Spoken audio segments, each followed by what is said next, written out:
नमस्कार मंडळी, कशा आहात? मस्त मजेत ना? आय होप मस्त मजेत आनंदीच असाल.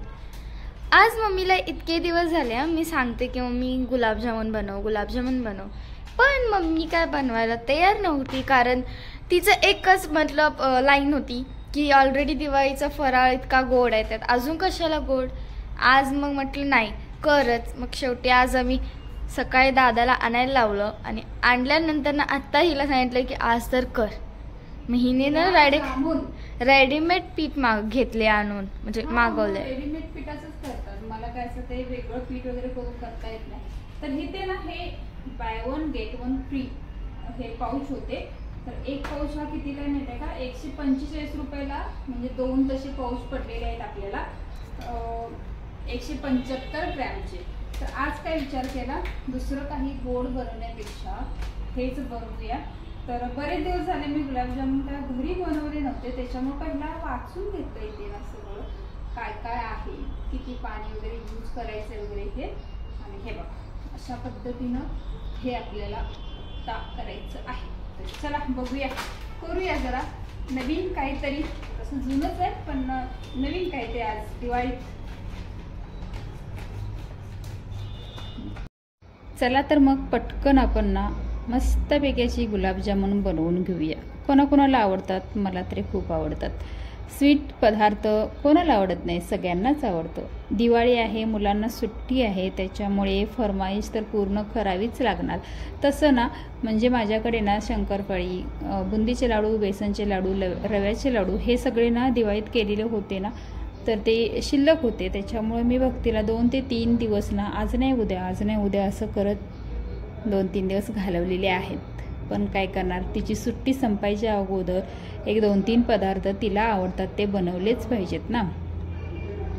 2 पॅकेट मी घेतले तिथे. तर 2 पॅकेट म्हणजे एकावर एक फ्री पॅकेट होतं, नाहीतर मी एकच आणायचा विचार केला होता. 145 रुपयाला हे पॅकेट होतं आणि तसे ना बरेच होतात ह्याच्यामध्ये. एक मला वाटते ह्या 2 पॅकेटमध्ये आरामशीर ना 30 ते 40 गुलाबजामुन मस्त होतील. आणि मी ना पीठ हे पाण्यामध्येच मळून घेणार आहे. कोण कोण दुधामध्ये पण मळतं, पण मी पाण्यामध्ये मळून घेते मस्तपैकी. थोडंसंच पाणी लागतं. बरं ते जाऊ दे.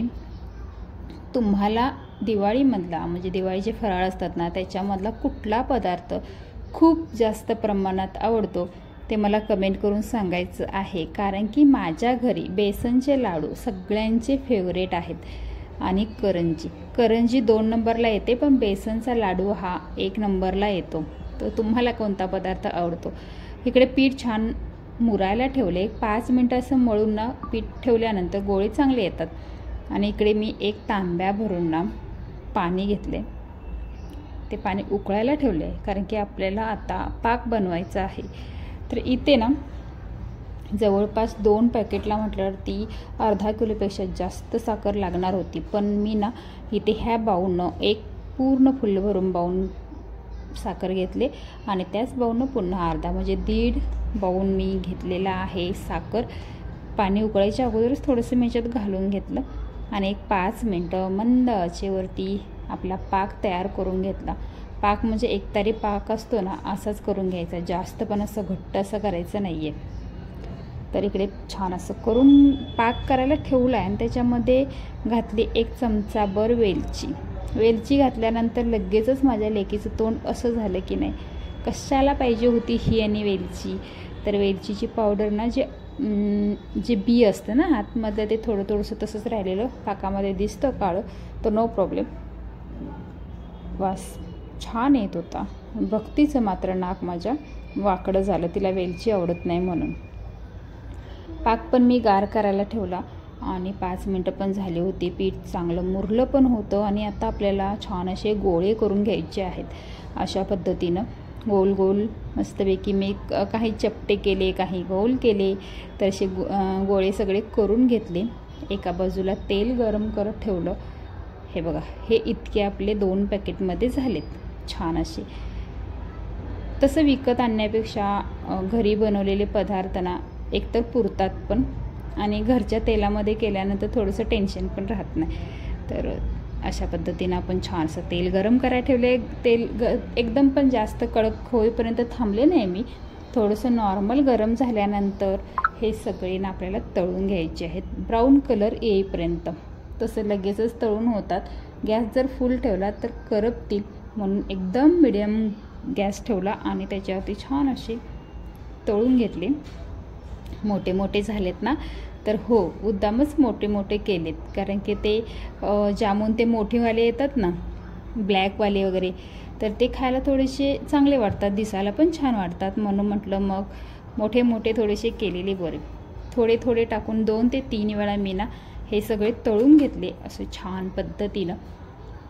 खूप साधी सोपी रेसिपी आहे, पण ही बनवायला मी 3 दिवस लावले बरं का.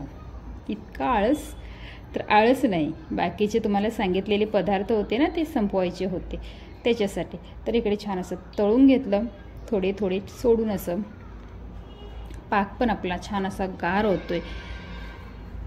हे शेवटचे होते.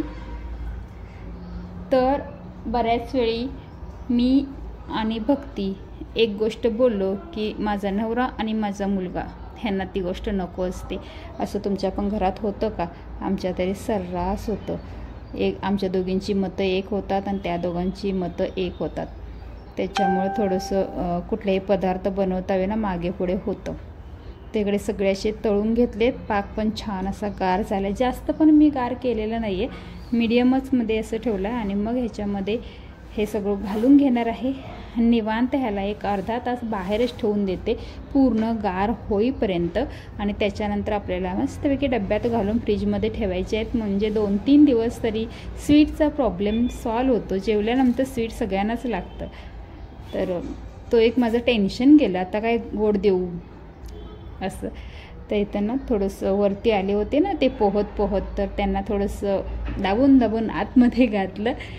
चला वरती काय काम आहे तुमचं, असे ठेवले मी. 5 मिनटं ठेवते आणि 5 मिनटानंतर एक ना मस्तपैकी काढून बघितला. तसं अजून पूर्ण मुरलेलं नाही आहे, फक्त तुम्हाला दाखवण्यासाठी मी एक काढला होता.